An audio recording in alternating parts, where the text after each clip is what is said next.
So I've always been a teacher of magic, right? Whether that's just by existing or because I'm intentionally teaching people about stuff. Now, before I was doing this as like a professional, I really don't know what other word to use. A professional magician sounds weird, but that's what I do. So anyways, before I did it as like a professional, I was doing it for free because I love it and I do magic all the time. That's just my life. And there was this one time I was teaching the friends that I was hanging out with about elemental bending magic and like befriending the elements and asking them to move things for you or like help you with stuff.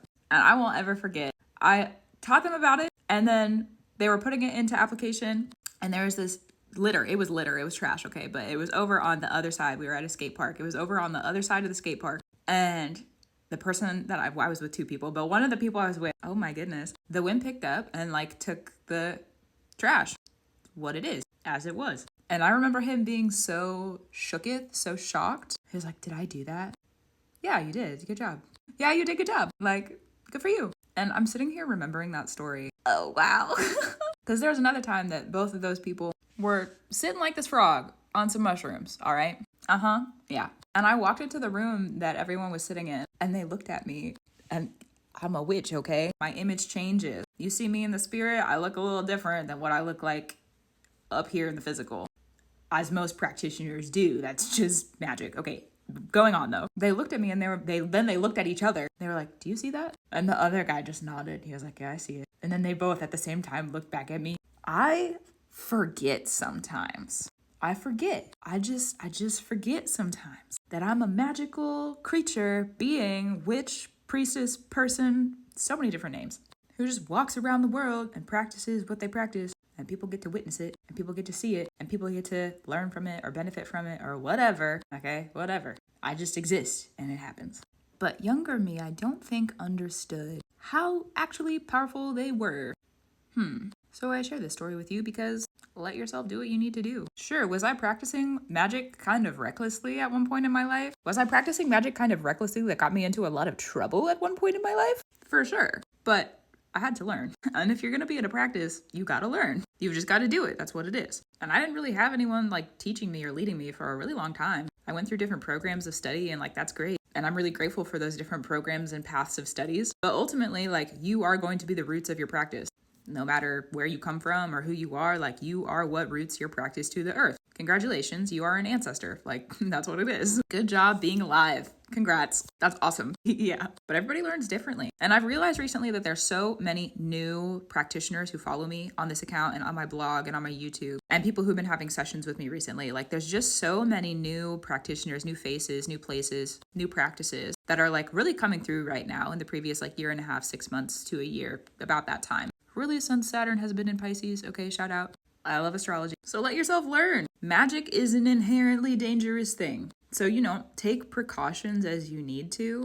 And remember that nobody is probably going to be able to teach you your magic better than you're able to teach you your own magic.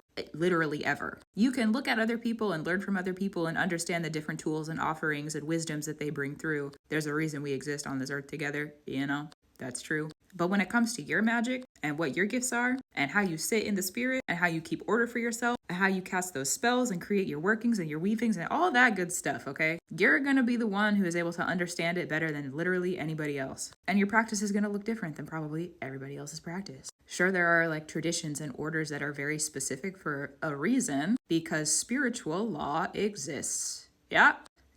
And if you're starting a new practice, then probably there's a little bit of foolery. You don't know too much. That's just what it is. Spiritual laws exist for a reason. And so that's why there's orders and traditions that are kept throughout different lineages, practices, families, houses of God. Okay, there's a lot of different applications for that. Religion too. It is. I don't know if I already said that or not, but it is also applicable. But just remember that you are going to be your best teacher and share your gift with people. If you share your gift with people, gifts come to you in return. I'm going to say it again. If you share your gift with people, gifts come to you in return because the gifts that are given to you in the spirit are the gifts that nobody can take away from you. You can offer them to other people. And if other people don't have those gifts in the spirit, they might look at you This is part of why magic is a little bit dangerous. Because free will exists. We can do whatever we want. So if you share those gifts, other people might look at you and be like, oh, I want that. Except the thing about spiritual gifts is that other people can't come and just snatch it up from you. They can't take it from you. It's your gift. They can't unbind it from you. It's bound to you. It is your gift. It's yours, not anybody else's. And a lot of the times, the like curses that we would go under, or like different like hexes that would happen,